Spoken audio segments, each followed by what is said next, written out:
Morning guys, कसे आहात तुम्ही? आय होप तुम्ही खूप मस्त असाल, छान असाल, सुंदर असाल, सुरक्षित असाल आणि माझ्या एका नवीन व्हिडिओमध्ये तुमचं खूप खूप स्वागत आहे. तर आता 7:30 वाजलेले आहेत. माझं सगळं आवरलेलं आहे. इवन सगळं झाडून लादी वगैरे करून आंघोळ वगैरे झालेली आहे माझी आणि मी आज पूजासुद्धा लवकर केलेली आहे. तर मी आज 5:30 वाजता उठली. नेहमी मी 6 वाजता उठते, तर आज मी लवकर उठली. 5:30 वाजता उठलेली आहे. आणि बाकी ज्ञानेश बेडरूममध्ये झोपलेला आहे आणि पप्पा आतमध्ये म्हणजे ग्रंथ वाचत आहेत. मी इथे ग्रीन टी घेतलेला आहे प्यायला. तर आज लवकर उठण्याच्या पाठीमागचं कारण म्हणजे असं, आज शनिवार आहे. तर ना पप्पा गेल्या गुरुवारी जेव्हा आले होते तेव्हा मला पप्पा येताना पप्पांनी नारळ आणले होते, 2 नारळ आणले होते. त्यांना ना शिंगोळ्या आवडतात, त्यांना ओल्या नारळाच्या शिंगोळ्या खायच्या आहेत पप्पांना. तर आणि मी तुम्हाला सांगेल की ना गावा साईडला पावसाळ्यामध्ये शिंगोळ्या आवर्जून करतात. मग त्या तांदळाच्या पिठाच्या असोत किंवा त्या गव्हाच्या पिठाच्या असो, पण गव्हाच्या पिठाच्या शिंगोळ्या आवर्जून करतात ओला नारळ वापरून. तर ह्या सगळ्या गोष्टी आहेत. आणि जेव्हा संकष्टी असते, अंगारकी चतुर्थी असते वगैरे, किंवा गणपती ज्या दिवशी गणपती वगैरे बसायच्या पुढे मागे, किंवा गौरी, तुम्हालाही माहीत आहे श्रावण महिना आता सुरू होणार आहे पुढच्या महिन्यात. त्यानंतर मग गणपती बसणार आहेत. ह्या श्रावण महिन्याच्या ह्याच्यामध्ये मी गावा साईडला शिंगोळ्या आवर्जून करतात. मग ती साखर चौथ असू दे किंवा नैवेद्य असू दे वगैरे आवर्जून करतात. तर पप्पांचं जे बालपण आहे ते सुद्धा गावाकडेच गेलेलं आहे. जेव्हा पप्पांचं शिक्षण पूर्ण झालं ना तेव्हा पप्पा इकडे म्हणजे पप्पा आधी ना तेव्हा तहसीलदारमध्ये पप्पांचा नंबर लागला होता. मग तेव्हा पप्पांची बदली मुरबाडला झाली होती. मुरबाडवरून मग भिवंडीवरून मग मुंबई, आणि मुंबईवरून तर माथेरानंतर पालघर. तर हे सगळं पप्पांचं जीवन आहे, म्हणजे पप्पांच्या व्यवसायाबाबतीत.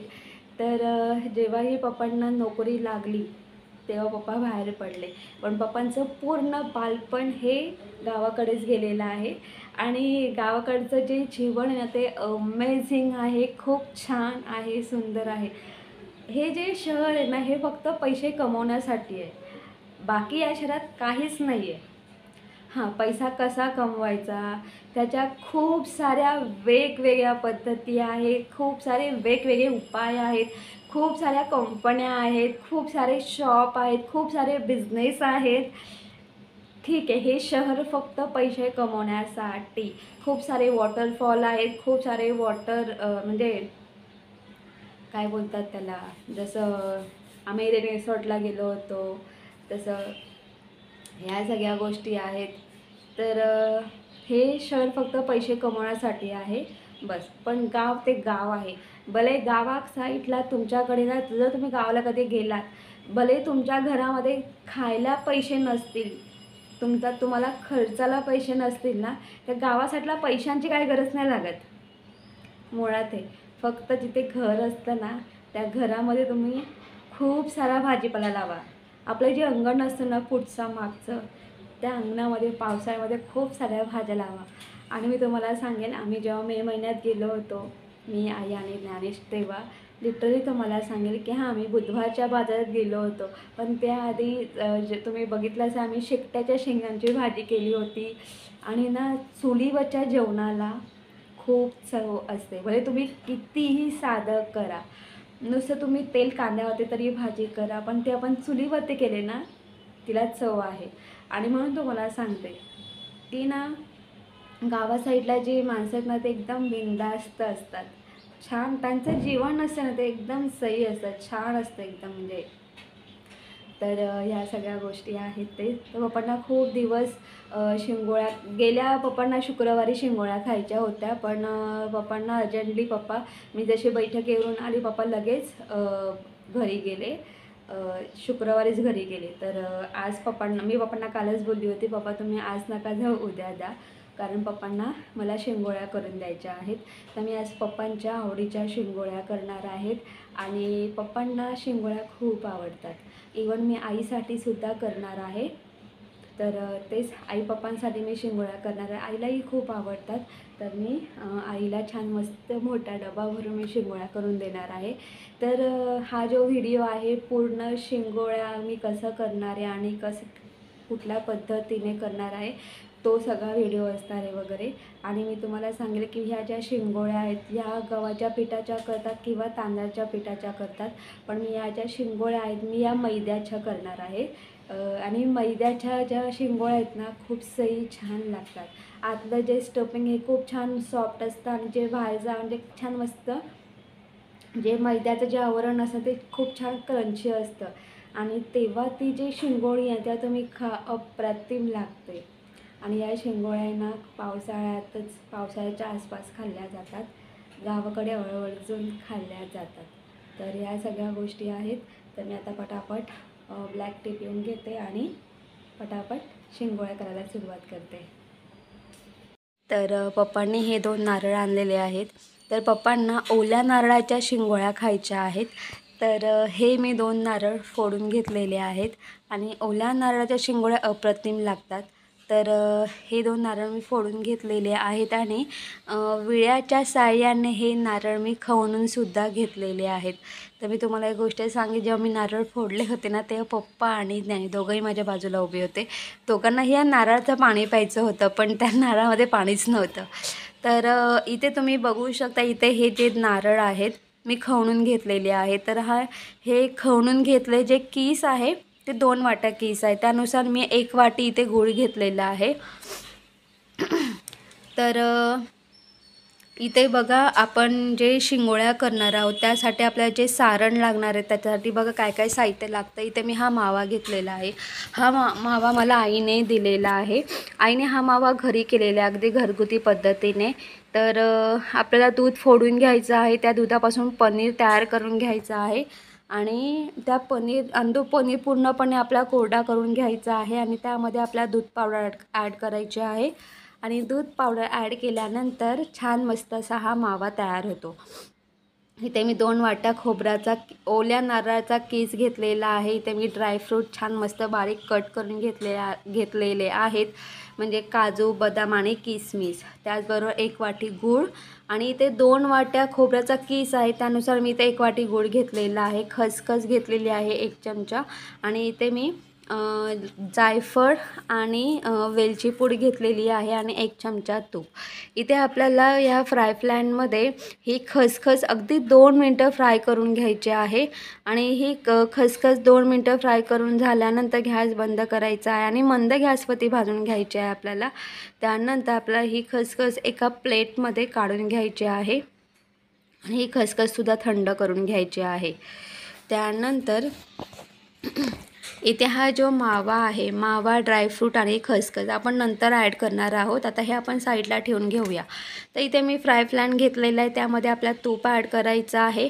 तूप व्यवस्थित मेल्ट करून घ्यायचं आहे आणि तूप व्यवस्थित मेल्ट करून झाल्यानंतर त्यामध्ये आपल्याला गूळ ॲड करायचं आहे. 1 वाटी गूळ ॲड करायचा आहे आणि हा गूळ पूर्णपणे मेल्ट करून घ्यायचा आहे आणि गूळ मेल्ट करून झाला की त्यामध्ये आपण जे ओला नारळ जो खवणून घेतला होता तो ॲड करायचा त्यामध्ये आणि या मेल्ट झालेल्या गुळामध्ये हा जो कीस आहे नारळाचा पूर्णपणे मिक्स करून घ्यायचा आहे आणि इथे छान अशा पद्धतीने आपलं हे सारण तयार करून घ्यायचं आहे. तर इथे आपलं हे सारण तयार झालेलं आहे. मी इथे गॅस बंद करून घेणार आहे आणि इथे आपण जे जायफळ आणि जी वेलची पूड करून घेतली होती ती यामध्ये ॲड करायची आहे आणि तुम्ही जर वेलची पूड करत असाल त्यामध्ये तुम्ही जायफळ आवर्जून टाका, खूप छान स्वाद येतो. तर इथे मी वेलची आणि जायफळ पूड ॲड केलेली आहे आणि व्यवस्थित मिक्स करून घ्यायचं आहे. तर मी हे सारण पंख्याखाली अगदी 5 ते 10 मिनटं छान मस्त थंड करून घेणार आहे. तर तुम्ही इथे बघू शकता, इथे मी एक ताट घेतलेलं आहे. तर आणि या ताटामध्ये आपण मैदा घेतलेला आहे.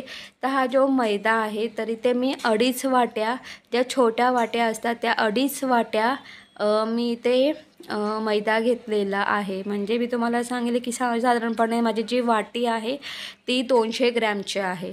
तर त्यानुसार मी इथे 2.5 वाट्या मैदा ॲड केलेला आहे. चवीनुसार अगदी 1 चमचा मीठ ॲड करायचं आहे आणि इथे मी 5 चमचे तूप घेतलेलं आहे. तर ते मैद्यामध्ये आपल्याला मीठ ॲड करून घ्यायचं आहे. इथे मी तडका बाउल घेतलेला आहे. या तडका बाउलमध्ये आपल्याला हे जे तूप आहे पूर्णपणे मेल्ट करून घ्यायचं आहे आणि कडकडीत गरम करून घ्यायचं आहे. म्हणजे उकळता तूप करून घ्यायचं आहे आणि अशा कडकडीत तुपाचा आपल्याला मांस द्यायचा आहे या मैद्याला. आणि एक गोष्ट लक्षात ठेवा की तुम्ही शंकरपाळा करा किंवा करंजा करा किंवा तुम्ही मैद्यापासून जर एखादा हे म्हणजे तळणारी कुठली वस्तू तुम्ही जर करत असाल तर तुम्ही नक्की तुपाचा मांस घ्या. त्याने काय होतं माहीत आहे का, आपण म्हणजे तुम्ही पुऱ्या करा, काही म्हणजे कडक पुऱ्या करा, करंजा करा किंवा शंकरपाळ्या करा, त्या खुसखुशीत होतात. तर मी पूर्णपणे स्पूनच्या सहाय्याने हा जो मैदा आहे पूर्णपणे मिक्स करून घेतलेला आहे आणि त्यानंतर मी हाताने हा मैदा पूर्णपणे मळून घेतलेला आहे. म्हणजे तुपामध्ये व्यवस्थित मिक्स करून घ्यायचा आहे. आणि तुम्ही बघू शकता की याचे जेव्हा ह्या मैद्याचे जेव्हा असे गट्टे होतात आणि गट्टे होतात तेव्हा समजून जायचं की आपल्या मैद्याला खूप छान मस्त मांस आपण दिलेला आहे आणि आपल्या ज्या शिंगोळ्या आहेत ह्या खूप छान मस्त खुसखुशीत होणार आहेत. तर इथे मी पाणी घेतलेलं आहे. तर आपण याचं छान मस्त थोडं पाणी ॲड करून याचं कणिक मळून घेऊया. तर इथे मी कणिक मळून घेतलेलं आहे आणि यामध्ये मी थोडंसं तेल ॲड केलेलं आहे. तर व्यवस्थित मळून घेऊया आणि त्यानंतर मळून घेतल्यानंतर आपल्याला यावरती झाकण ठेवायचं. अगदी 5 मिनटं आपण हे पीठ थोडं साईडला ठेवूया. तर इथे आपलं हे जे सारण आहे थंड झालेलं आहे. तर मी हे सारण 2 बाउलमध्ये डिवाईड करून घेतलेलं आहे. एकामध्ये जास्त, एकामध्ये कमी. ज्या बाउलमध्ये कमी सारण आहे त्यामध्ये मी खरं म्हणजे मावा ॲड करणार आहे. कारण मला या ज्या शिंगोळ्या आहेत तर दोन्ही पद्धतीत ज्या मला शिंगोळ्या करायच्या आहेत, माव्याच्यासुद्धा आणि या नारळ आणि गूळ जे सारण आहे त्याच्या. तर इथे मी खसखस आणि ड्रायफ्रूटचे सुद्धा 2-2 भाग केलेले आहेत. तर हा पूर्ण जो मावा आहे मी पूर्ण ॲड केलेला आहे. त्यामध्ये खसखस ॲड केलेली आहे आणि हे जे ड्रायफ्रूट आहे हे सुद्धा ॲड केलेले आहेत. ड्रायफ्रूट ॲड करून झाल्यानंतर व्यवस्थित आपल्याला हे मिक्स करून घ्यायचं आहे. तर इथे आपलं शिंगोळ्यांसाठी माव्याचं स्टफिंग तयार झालेलं आहे, माव्याचं सारण तयार झालेलं आहे. आता ह्या दुसऱ्या बाउलमध्ये सुद्धा आपण खसखस आणि ड्रायफ्रूट ॲड करून घेणार आहोत आणि ड्रायफ्रूट ॲड करून झाल्यानंतर व्यवस्थित मिक्स करून घ्यायचं आहे. आणि व्यवस्थित मिक्स करून झाल्यानंतर तुम्ही बघू शकता इथे आपले दोन्ही प्रकारचे सारण तयार झालेले आहेत. म्हणजे माव्याचं आणि गूळ आणि खोबऱ्याचं सुद्धा. तर अशा पद्धतीने आपले दोन्ही प्रकारचे हे जे सारण आहे तयार झालेलं आहे. तर आता आपण तुम्ही बघू शकता आपला हा जो मैदा आहे हा मैदासुद्धा खूप छान मस्त सॉफ्ट झालेला आहे. आणि मैदा आपल्याला 15 मिनटं 10 मिनटं ठेवायची काही गरज नाही. लगेच तुम्ही मळल्या जरी सुरुवात केली तरीही चालेल. तुम्ही ते बघू शकता इथे मी याचे 2 गोळे घेतलेले आहेत. बाकीचं जे पीठ आहे ते झाकून ठेवलेलं आहे आणि पीठ उघडं न ठेवता ते झाकून ठेवा. तुम्हाला जेवढे गोळे हवे तेवढे गोळे करून घ्या आणि पीठ झाकून ठेवा. आणि जर तुम्ही ते पीठ उघडं ठेवलं तर ते कडक होऊ शकतं, कारण आपण त्यामध्ये तुपाचा मांस टाकलेला आहे. त्यामुळे ते पीठ झाकून ठेवा जेणेकरून ते पीठ मऊच राहील. तर इथे हे जे गोळे आहेत तर इथे मी हा गोळा लाटून घ्यायचा आहे आणि पूर्णपणे आपण जसं फुलका लाटतो किंवा पुरी लाटतो त्या पुरीच्या साईजने आपल्याला हे पूर्ण लाटून घ्यायचं आहे. तर यामध्ये आपल्याला सारण ॲड करायचं आहे. तर मी यामध्ये माव्याचं सारण ॲड करायचं आहे. तर मी तुम्हाला सांगले हे जे सारण आहे जेव्हाही आपण करंजी करतो तेव्हा ते सारण आपण बरोबर मधोमध ॲड करतो. तर ते मधोमध ॲड न करता मधोमधच्या थोडं पुढे ते सारण ॲड करा. म्हणजे जेव्हाही आपण जे फोल्ड करू ना तेव्हा ते सारण बाहेर पडणार नाही. तर मी इथे हे सारण ॲड केलेलं आहे आणि हे जे मी एका वाटीमध्ये पाणी घेतलेलं आहे. तर पूर्णपणे आपल्याला ह्या ज्या कडा आहेत गोल पूर्णपणे या कडेला आपल्याला पाणी लावून घ्यायचं आहे आणि पाणी लावून घेतल्यानंतर आपल्याला ही जी पोळी आहे म्हणजे पूर्णपणे फोल्ड करून घ्यायची आहे. फोल्ड करून झाल्यानंतर ह्या कडा छान मस्त चिटकवून घ्यायच्या आहेत एकामेकांना. चिटकवून घेतल्यानंतर ह्या कडा आपल्याला फोल्ड करायच्या आहेत आणि या कडा आपण जेव्हा ही फोल्ड करतो तेव्हा खूप छान मस्त एक डिझाईन तयार होते. तर मी तुम्हाला सांगेल की या ज्या शिंगोळ्या आहेत या गव्हाच्या पिठाच्या केल्या जातात किंवा तांदळाच्या पिठाच्या केल्या जातात. तर मी तुम्हाला सांगेल की आपण गव्हाच्या पिठाच्या शिंगोळ्या केल्या तर त्या काय होतात कालांतराने ना ते म्हणजे जास्तीत जास्त 1 ते 2 तास, जास्तीत जास्त 3 तास, पण नंतर त्या मऊ पडतात. म्हणून ते मी मैदा घेतलेला आहे जेणेकरून ह्या शिंगोळ्या जरी राहिल्या तर या 3 ते 4 दिवस आरामात राहतात, खराब होत नाही एवढंच. आणि मऊ तर अजिबात पडत नाही. बाकी गव्हाच्या पिठाच्या जर तुम्ही शिंगोळ्या केल्या तर त्या मऊ पडतात. आणि त्या शिंगोळ्या गव्हाच्या पिठाच्या केलेल्या शिंगोळ्या आपल्याला एका दिवसातच संपवाव्या लागतात. या सगळ्या गोष्टी आहेत आणि शिंगोळ्या केल्या तर त्या एका दिवसात अजिबात संपत नाही, 2-3 दिवस तर आरामात जातात. तर इथे मी अशा पद्धतीने या कडा फोल्ड करून घेतलेल्या आहेत. तर मी तुम्हाला पुन्हा दुसरा गोळा म्हणजे दाखवणार आहे. तर इथे मी दुसरा गोळासुद्धा लाटून घेतलेला आहे. तर मी तुम्हाला सांगेल की परत आपल्याला मधोमध सारण ॲड करायचं नाही आहे. तर तुम्ही बघू शकता आपल्याला बरोबर असा हात ठेवायचा आहे आणि ह्या बरोबर एका साईडलाच आपल्याला म्हणजे कडेच्या जवळपास आपल्याला हे सारण ॲड करायचं आहे. आणि का माहीत आहे का, आपण जेव्हा ही फोल्ड करतो, जेव्हा ही पोळी फोल्ड करतो ना तेव्हा ते सारण बाहेर पडत नाही आणि ते खूप सोपं जातं. तर तुम्ही बघू शकतात की मी बरोबर कडेच्या जवळपास हे सारण ॲड केलेलं आहे. तुम्ही बघू शकता की पाठीमागचा भाग बराचसा रिकामा आहे आणि बरोबर कडेच्या जवळपास मी हे सारण ॲड केलेलं आहे. तर आपल्या ह्या पोळीला पुन्हा ह्याच्या कडा आहेत पूर्ण पाणी लावून घ्यायचं आहे. आणि पाणी लावून घेतल्यानंतर आपल्याला ही पोळी फोल्ड करून घ्यायची आहे. तर आपण ही जी पोळी आहे छान मस्त फोल्ड करून घेतलेली आहे. आणि फोल्ड करताना बघा अगदी सोप्या पद्धतीने आपण ही पोळी फोल्ड केलेली आहे. यातलं सारणसुद्धा अजिबात बाहेर पडलेलं नाही. तुम्ही बघू शकतात. आता आपल्याला दोन्हीही कडा छान मस्त चिटकून घ्यायच्या आहेत आणि दोन्ही कडा चिटकून घेतल्यानंतर आपल्याला या कडा फोल्ड करून घ्यायच्या आहेत. आणि मी तुम्हाला सांगेल की ना अगदी कडा फोल्ड करणं खूप सोपं आहे आणि त्याच्यामुळे खूप छान मस्त एक डिझाईन तयार होते. तर तुम्ही बघू शकता अशा पद्धतीने आपल्याला या कडा फोल्ड करून घ्यायच्या आहेत. आणि तुम्ही अशा पद्धतीने कडा फोल्ड करून घेतल्या तर एक छान मस्त डिझाईन तयार होते. आणि मी तुम्हाला एक सांगेल की ना या कड्यांचा आपण ही म्हणजे ज्या कडा फोल्ड केलेल्या आहेत त्याचा एक फायदा असा आहे की करंजी फुटत नाही. म्हणजे आपण जेव्हा तेलामध्ये टाकतो तेव्हा करंजी म्हणा किंवा शिंगोळी म्हणा तर ते तेलात टाकल्यानंतर कधी कधी फुटतात, पण तसं हे काही म्हणजे हे फुटणार नाही. तर आणि हे जे सारण आहे आतलं ते अजिबात बाहेर निघणार नाही या कडांमुळे. तर हा एक फायदा आहे. आणि तुम्ही बघू शकता की आपण या कडा छान मस्त फोल्ड करून घेतलेल्या आहेत आणि छान मस्त डिझाईन तयार झालेली आहे. म्हणजे तेलात तळताना यातलं करंजी फुटणार नाही, यातलं सारणसुद्धा बाहेर निघणार नाही आणि खूप छान पद्धतीने याच्या म्हणजे तळल्या जातात. तर मी त्या अशा पद्धतीने या ज्या शिंगोळ्या आहेत तर पूर्ण पिठाच्या शिंगोळ्या मी तयार करून घेतलेल्या आहेत. थोडासा उशीर लागतो पण खूप छान वाटतं हे सगळं करताना.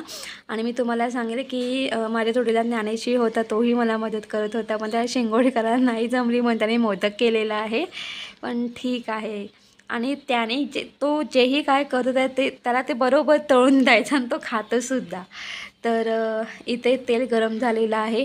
तर या तेलामध्ये आपल्या या शिंगोळ्या छान मस्त तळून घ्यायच्या आहेत. आणि जेव्हाही आपण तेलामध्ये शिंगोळ्या ॲड करतो ना तर त्या ते खाली जातात आणि जेव्हा त्या पूर्णपणे तळल्या जातात ना त्या वरती तेलावरती तरंगतात. आणि आपल्याला या ज्या शिंगोळ्या आहेत हलक्या ब्राऊन कलरच्या करून घ्यायच्या आहेत आणि छान मस्त तळून घ्यायच्या आहेत.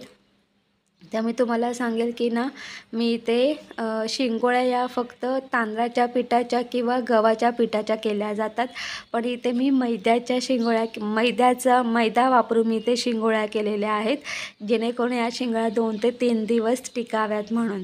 आणि खूप सही. आणि मी तुम्हाला सांगेल की करंजी जेव्हा आपण करतो तेव्हा आतलं जे सारण असतं ते रव्याचं असतं, पण ह्या तुम्ही यांना करंज्यासुद्धा बोलू शकतात, पण जे आतलं स्टफिंग आहे ना, ते फक्त एकदम सॉफ्ट आणि एकदम ओल्या नारळाचं आहे, त्यामुळे ते लागताना अप्रतिम लागतात.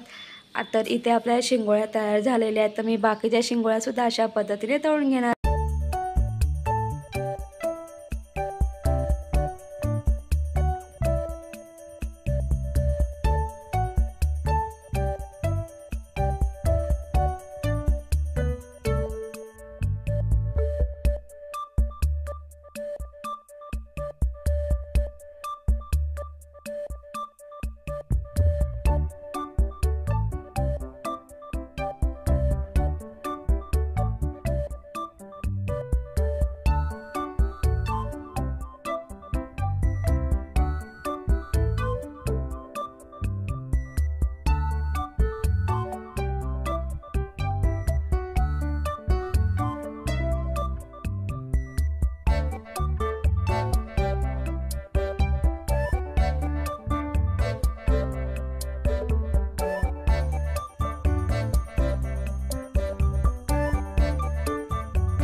तर इथे या शिंगोळ्या मी तळून घेतलेल्या आहेत. तर ही जी गोल प्लेट आहे त्यामध्ये माव्याच्या शिंगोळ्या आहेत, आणि जी दुसरी प्लेट आहे त्याच्यामध्ये ओल्या नारळाच्या शिंगोळ्या आहेत. म्हणजे सारण एकच आहे, फक्त मी एका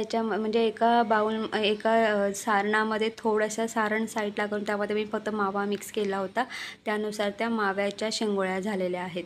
तर आता एवढं छान मस्त गोड पदार्थ झालेलाच आहे, तर आपण आधी गणपती बाप्पांना नैवेद्य दाखवूया आणि नंतर मग मी आई बाप्पांसाठी डबा भरणार आहे. तर तुम्ही सुद्धा नक्की ट्राय करून बघा. या मैद्याच्या शिंगोळ्या अप्रतिम लागतात.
तर मी आता शिंगोळ्या करून आईला डब्यामध्ये पॅक करून दिलेल्या आहेत. तर तेच ज्ञानेश क्लासला गेला आहे, आता मी पप्पांना रिक्षा स्टँडपर्यंत सोडेल आणि मग मी घरी येईल. आणि खरं म्हणजे पप्पांना ॲपल घ्यायचे आहेत आणि मला इथे ना खाली उद्या रविवार आहे, तर मी आता आईसाठी ना मच्छी देणार आहे. आईला बांगडे हवेत. तर आणि बदलापूरला ना वाटावरती वाटा नाही किलोवरती मिळतात, असं म्हणजे पाव किलो अर्धा किलो असं. तर कल्याणला कसं ना वाटा असतो, त्या वाट्यामध्ये 6 किंवा 7 बांगडे असतात आणि वाट्यामध्ये बऱ्यापैकी फिश व्यवस्थित असते. पण जसं पाव किलोमध्ये अर्धा किलोमध्ये खूप कमी मच्छी बसते. तर आईला जेव्हाही फिश वगैरे खायचं असेल ना तेव्हा मला आई सांगते आणि मग मी आईला इथून फिश पाठवते. तर तेच आईला बांगडे घेऊन देईल डब्यामध्ये आणि मग तसं पप्पांना काय फ्रूट वगैरे घ्यायचे ते घेते आणि पप्पा रिक्षामध्ये बसून मग रेल्वे स्टेशनमध्ये तिथून ट्रेनने जातील ना. तर आता आम्ही चाललो आहे. ज्ञानेशला मी क्लासला पाठवलं आहे. पटकन मी पप्पांना रिक्षा स्टँड म्हणजे रिक्षामध्ये बसून येते.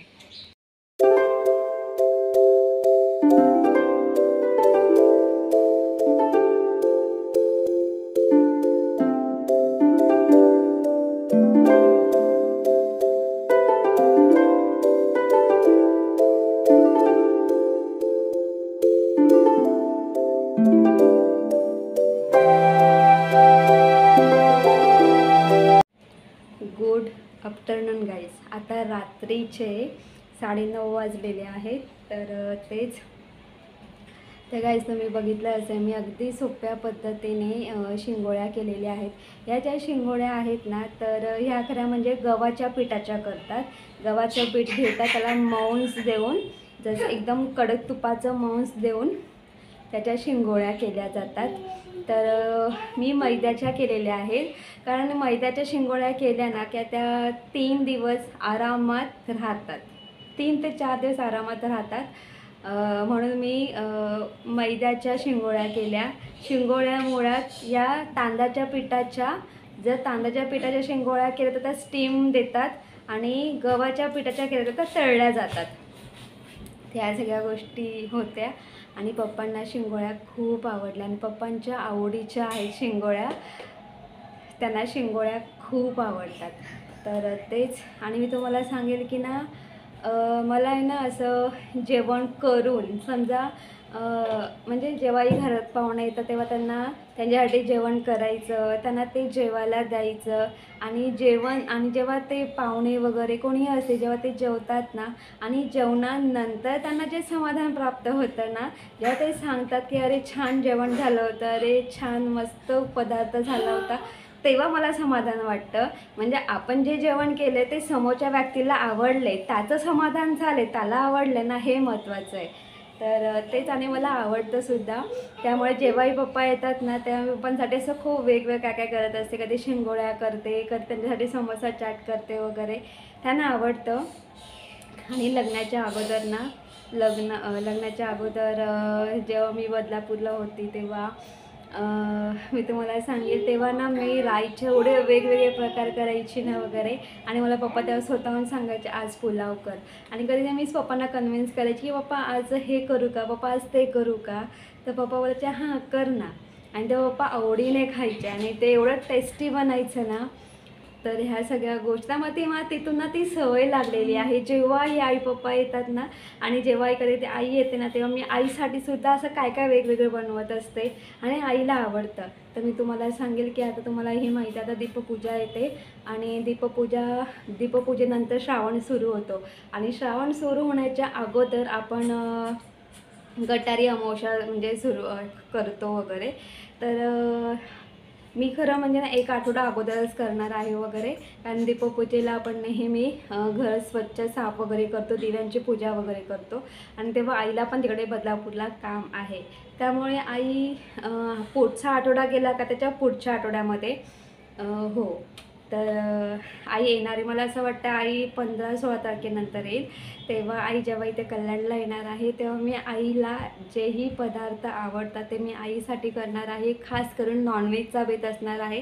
त्या दिवशी आम्ही गटारी म्हणजे अमावस्या साजरी करणार आहोत आणि तेव्हा तुम्हाला नॉनव्हेजचे खूप वेगवेगळे प्रकार बघायला मिळणार आहेत वगैरे. तर ह्या सगळ्या गोष्टी आहेत. आणि मी खूप दिवसांपूर्वी ना जेव्हा आई म्हणजे आई म्हणजे आली होती तेव्हा मी आईसाठी ना KFC चिकन केलं होतं आणि त्याने एवढं आवडीने खाल्लं ना, अगदी म्हणजे सही होतं ते. आणि मी त्याचा व्हिडिओसुद्धा पोस्ट केला होता आणि मला खूप छान कमेंट्स आले होते आणि त्या व्हिडिओला म्हणजे म्हणजे प्रतिसाद मिळाला होता. तर मी तुम्हाला सांगेल की मला आवडतं, म्हणजे कोणी पाहुणे आले असतील वगैरे, मध्यंतरी जेव्हा अंजलीसुद्धा आली होती तेव्हा मी तिलासुद्धा असं वेगवेगळे पदार्थ करून द्यायचे खायला आणि तिलाही खूप आवडायची वगैरे. आणि ती स्वतःहून बोलायची की मावशी खूप छान झालेत. मला जेव्हा समोरची व्यक्ती बोलते अरे पदार्थ खूप छान झाले, अप्रतिम झालेत, तेव्हा मला जाऊन समाधान मिळतं की मी जे जेवण केलं आहे ते जेवल्यानंतर समोरच्या माणसाला समाधान मिळालं आहे, त्यातच माझं समाधान आहे. त्यामुळे आई पप्पा जेव्हा येतात ना तेव्हा मी त्यांच्यासाठी काय ना काय वेगवेगळं करत असते. तर ह्या सगळ्या गोष्टी आहेत. तर पप्पा दुपारीच घरी गेले कारण उद्या पप्पांची बैठक आहे संध्याकाळी, म्हणून पप्पा शनिवारी जातात. तर ह्या सगळ्या गोष्टी आहेत. तर आम्हीसुद्धा जेवण करून घेणार आहोत. तर मी जेवणाला प्रॉपर असं काही जेवण केलेलं नाही, बस मी ज्या शेंगोळ्या केल्या होत्या त्याच आम्ही खाणार 2-2. आणि पप्पानी जो चिवडा आणला होता ती भेळ आहे मुळात म्हणजे रेडीमेड भेळ आहे. तर ती का आम्ही थोडी खाऊ. तर हे सगळं असणार आहे. आणि आईने मला जी पापडी पाठवली होती ती पापडी आणि मी जो समोसा चाट केला होता ना त्याची गोड चटणी बाकी आहे. तर आम्ही तेच गोड चटणी आणि पापडी, त्यानंतर भेळ आणि थोड्या शेंगोळ्या, हे असं जेवण असणार आहे. त्यामुळे मी वेगळं काही जेवण केलं नाही आहे. तर ह्या सगळ्या गोष्टी आहेत. तर गाईज तुम्हाला माझा व्हिडिओ कसा वाटला ते कमेंट्स करून सांगा. जर तुम्हाला माझा व्हिडिओ आवडला असेल तर माझ्या व्हिडिओ लाईक शेअर करा आणि माझ्या चॅनलवरती नवीन असाल तर माझा चॅनल सबस्क्राईब करायला अजिबात विसरू नका. तोपर्यंत बाय बाय, टेक केअर, तुम्ही तुमची काळजी घ्या आणि गुड नाईट. हां, आणि मी आज ज्ञानेश नेहमी मला बोलतो मम्मी टिटी पोल लाव, मम्मी रुद्र लाव. आज ज्ञानेशला मी टी व्हीवरती म्हणजे मी ना यूट्यूब टी व्हीशी कनेक्ट करते आणि मग सर्च करते. तर मी ज्ञानेशला आज फर्स्ट स्टँडर्ड इंग्लिश ज्या स्पेलिंग असतात, कन्व्हर्सेशन असतं, ते मी ज्ञानेशला लावून दिलं होतं. त्याने ते ऐकत होतं, म्हणजे त्याने ते सगळं ऐकलं. आणि कसं आहे ना, मुलांना जेव्हा ते सतत ऐकतात ते ऐकून ते बोलायला लागतात. तर ह्या सगळ्या गोष्टी आहेत. तर मी ज्ञानेशला म्हणजे पोएम, स्पेलिंग, शक्यतो इंग्लिश, म्हणजे त्यालाही कळलं पाहिजे की कुठे काय बोलायचं, कशासाठी कुठली स्पेलिंग आहे, कुठलं शब्द आहे, हे सगळं त्यालाही कळलं पाहिजे. तर ह्या सगळ्या गोष्टी असतात. मग ते तुम्हाला सांगतो तर तेच सांगतो तो की आज मला मम्मीने टी व्हीवरती इंग्लिश लावून दिलं ना, इंग्लिश स्पेलिंग ना फर्स्ट स्टँडर्डच्या ना. झालंय है ना. चला good night, bye bye, good night. Bye bye, good night.